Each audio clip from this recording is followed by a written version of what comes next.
to Mental Health Matters. I'm Shannon Elliott. On today's episode, we'll be looking at the link between housing and mental health.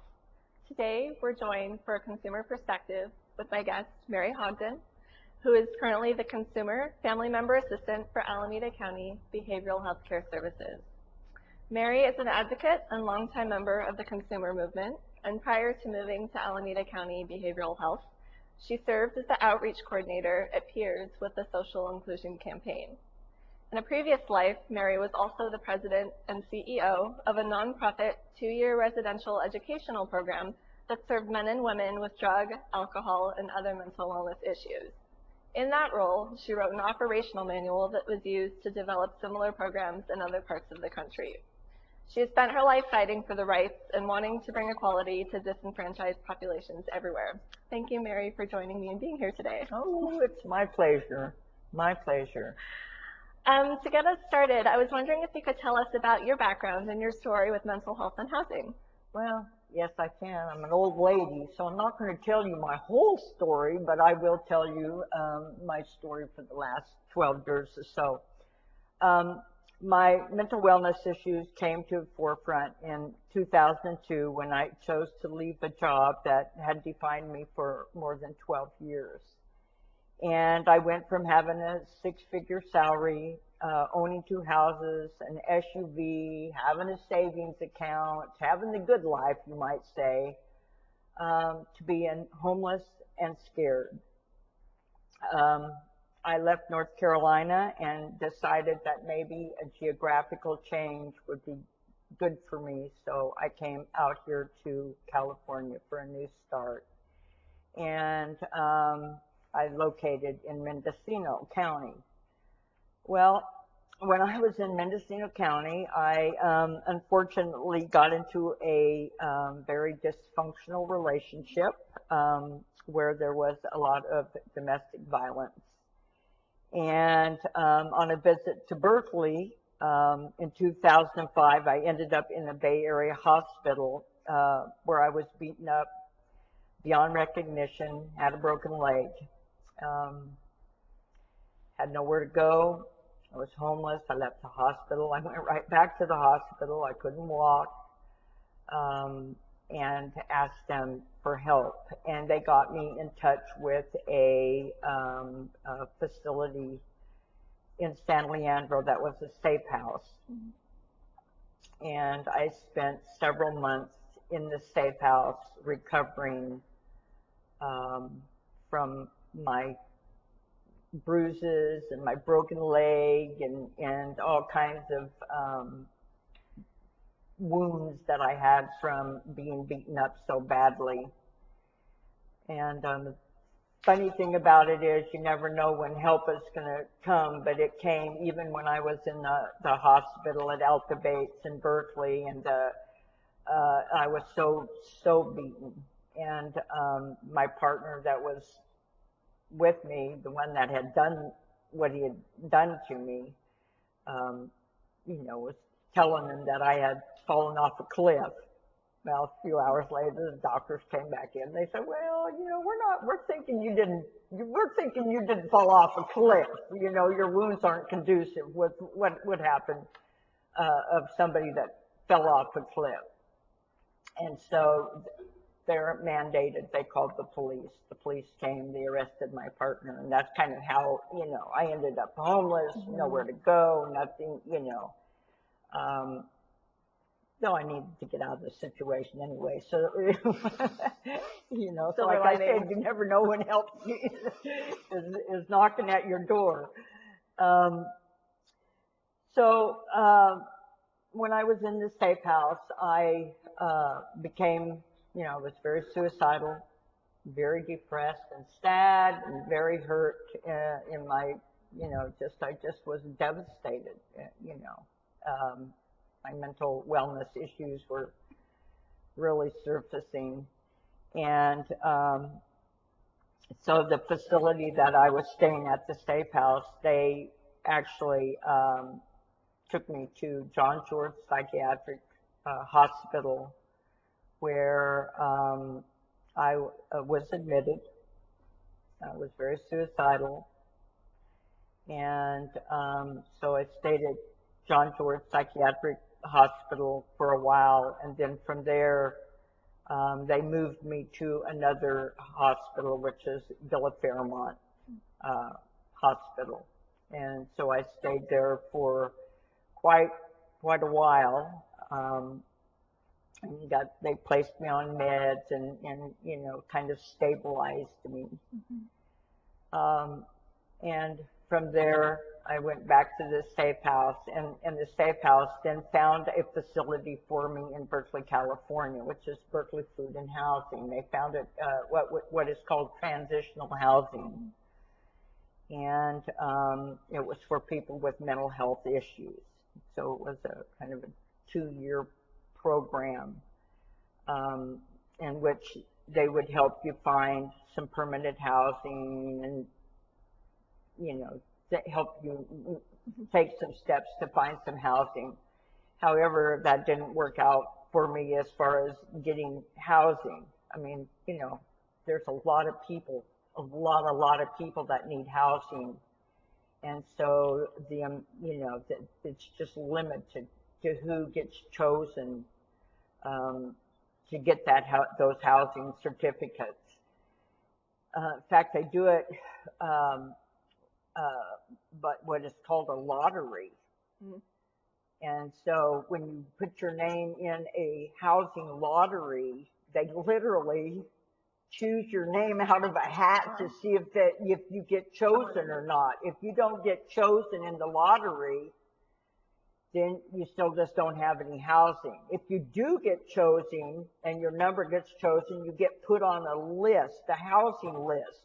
So at some point, you will get housing. Well, I didn't get housing. My name didn't come up. I didn't get chosen in that lottery for Berkeley Shelter Plus Care or the Housing Authority.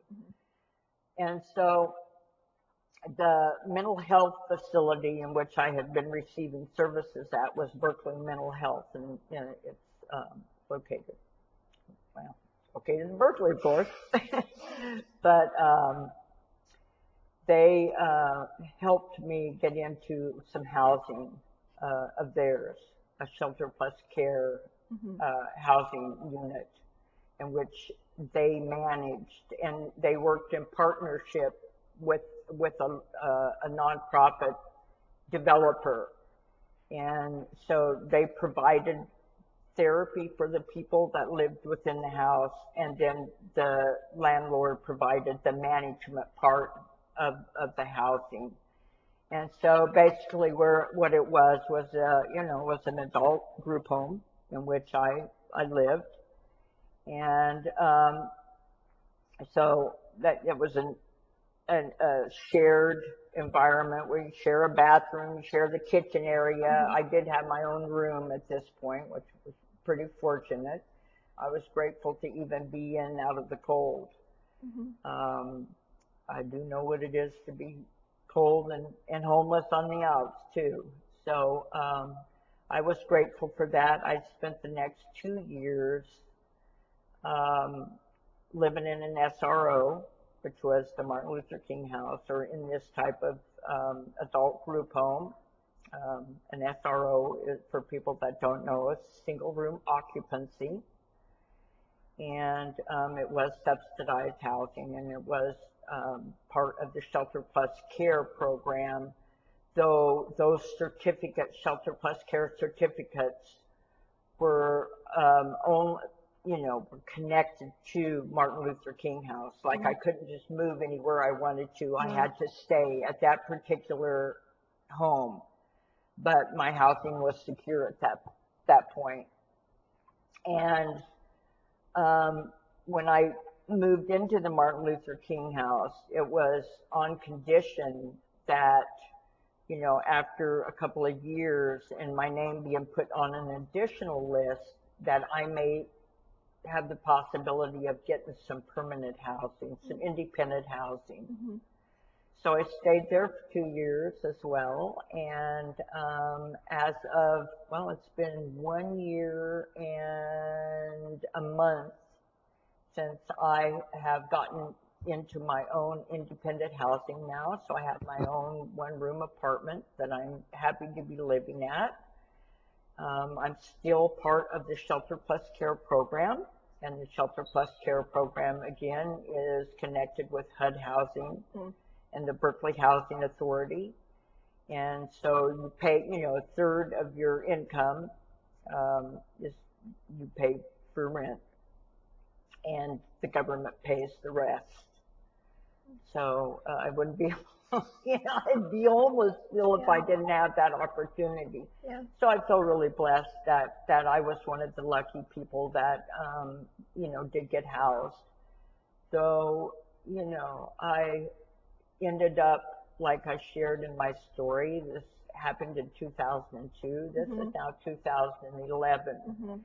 So from 2002, I was homeless completely, living outside, literally living under the bridge, literally living and almost freezing to death, almost starving to death, where there were mornings when I could barely get up because my joints wouldn't move because I was frozen.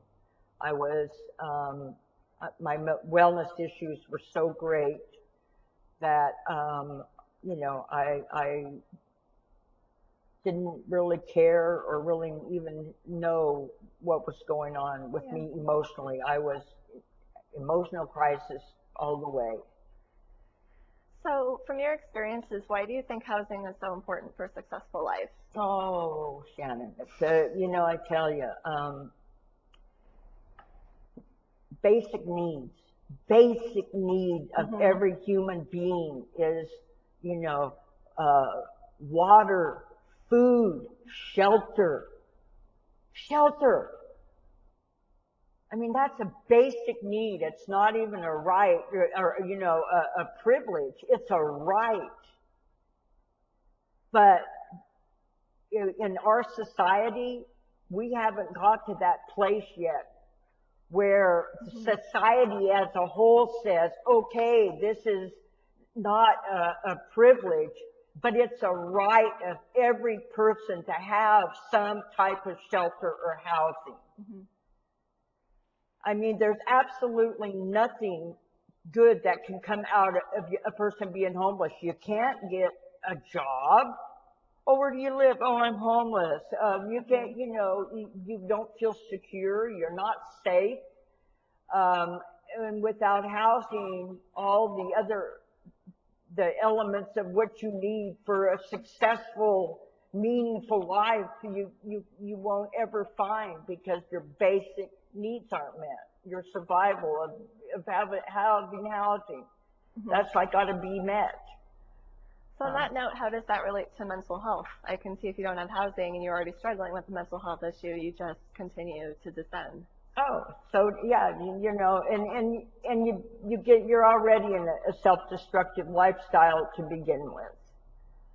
I mean, and my mental health didn't improve. I was homeless. I was scared. There's huge safety issues when you're out on the streets. Some horrible things have happened to me. You get violated. You get robbed. People, it's not a safe place to be. And so I already suffer from trauma issues. I have severe trauma from growing up, from childhood, from my life, domestic violence. I've always been in violent situations. And being in an environment such as the streets, it just kept me on guard all the time. And so I was on high alert. My safety was on high alert. Never just relax and feel safe. Couldn't feel, Never got in a place where I could even possibly begin to heal or recover.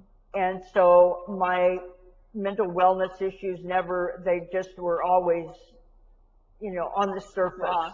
And good way to articulate that is they're raw, just raw. What challenges did you find in your experience trying to find housing, and what challenges could you foresee others having as well? Well, I tell you, some of the bigger challenges is there's a lot of stigma and discrimination towards people with mental health issues, and that people that exhibit issue, they're I got to be careful of how I articulate this, because other people's perception that we may be dangerous. Sure. When we're not dangerous. We may need a shower or a bath because we're living outside. We may look different. Anyone would. And we may act different, but we're not, we're not hardened, mean, violent people. In fact, what we are is, more times than not, we're the people that have been victimized and been hurt and have been wounded. And so sometimes society's perception of us is that we may not look a certain way to them. We may be different. And so they have a hard time opening the door to people that have mental wellness issues. But I have a very close relationship with my landlord. When I first went into the housing unit that I lived at, I mean, I didn't trust anybody, couldn't really talk to anybody, couldn't really share, so the transformation that I made was over a long period of time. And I had a really excellent landlord. And he believed in me, and he believes in recovery, and he never gave up. And I'm not just talking from me personally, but there were 12 other people that shared the same household as I do. And of course, there was little squabbles like siblings do when you're living under one roof with 12 individuals that come from all different lifestyles. Yeah. But he saw beyond the little squabbles, and we would eventually work out the small little, usually they were pretty petty issues, cooking on the stove, and no, it was my turn to cook, something pretty petty, I'll be honest. But he unconditionally accepted us for who we are and didn't judge us. And so the challenges, I think, is getting more landlords to be accepting and believing in people with mental wellness issues, giving people like us a chance that they will rent to people, even with subsidized housing certificates or HUD certificates or Shelter Plus Care certificates. I mean, it's not a given. Landlords can say yes or no whether they want to rent to people or not. And so to open some other doors and to say to some of the landlords is, yeah, we're worth it. We're worth you giving us a chance. So that's the biggest, probably one of the biggest challenges is getting landlords and other folks, to open the doors and give people with mental wellness issues a chance. Sure. So. On the flip side of that, you told landlords what they need to do and what they should say and what they should think. In a good way. So what advice would you give consumers who are currently in the housing hunt? What are some helpful words from someone who's been there? For consumers, I think that we have to do our part. We also have a part to play. And, so we have to be good housemates. We have to, to follow the rules, pay our rent. So, and not exhibit, or act out our issues on other people that we're living around. So I think that we have a certain, we've got to follow A sense of personal responsibility. Yeah. Do you know of any resources, and I'm sure you do, to help people find housing? I do. Boy, do I. I bet you would. I do. Do I have some resources? There are several good resources in Berkeley and Oakland, and so or Alameda County. BOSS is one of the big agencies that helps with housing. Berkeley Food and Housing helps with transitional housing. Also, we have the housing authorities, both Oakland Housing Authority and the Berkeley Housing Authority. And they have these lists that I was talking about that people can sign up for, Shelter Plus Care, or the HUD housing. So those are some of the big housing, places that you can go to find housing. And as we wrap up, I always kind of like to end with action items, things that the audience can do to help improve the situation. And we probably have a combination of consumers watching, providers, advocates, landlords, you name it.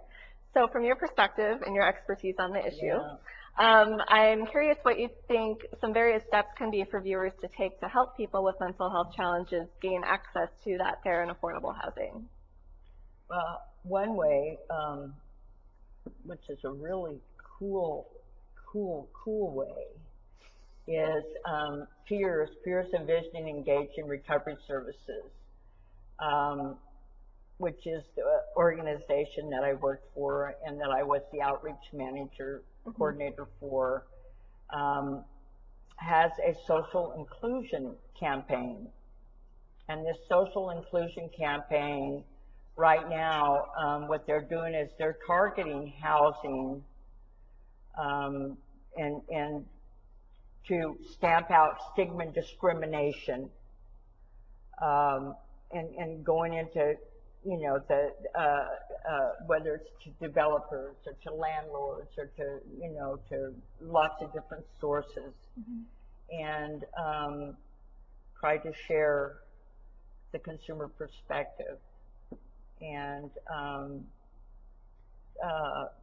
consumers can be part of what we've got going on now, which is what is it called? The media, we've got a program called Media Watch. The Media Watch program, yes. Media Watch, which people can sign up to help to stamp out this, stigma and discrimination. They can make a pledge. They can get other people to make a pledge. We're going to have a walkathon coming up in the next few months. They can come.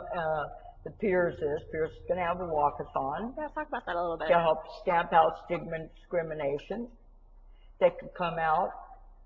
They can walk around Lake Merritt. They can sign a pledge. What would they like to see? What would they personally like to pledge? How would they stamp out stigma and discrimination? Well, they can make their own pledge, whatever that pledge, they want that pledge to be. What might some examples of a pledge be? Well, my pledge, I can give an example of my pledge, was that I was going to work as hard as I can and work in whatever area of work that I am in, which right now I'm working within the county of Alameda, or Alameda County. And so I'm going to work within Alameda County to try to stamp out stigma and discrimination by giving them, or educating them, or about telling them about opportunities, about what Peers is doing. So, the walkathon. Looking forward to it. I'm going to be walking. On which day will the walkathon be held? October 1st, Lake Merritt. Be there. Put your tennis shoes on and come out and walk with us. Great. Any closing words of wisdom or advice you'd like to share with the audience, Mary? Support Peers and the social inclusion campaign. Great. stamp out stigma and discrimination. And on a personal note, I've worked with Mary at Piers even in her short tenure, and she's pretty incredible. And if you ever want to make connections with someone in Alameda County and you need help with housing, she's the person to do it. So thank you so much, Mary, for being here. I really appreciate it. Okay. And thank you all for watching. We'll see you next time.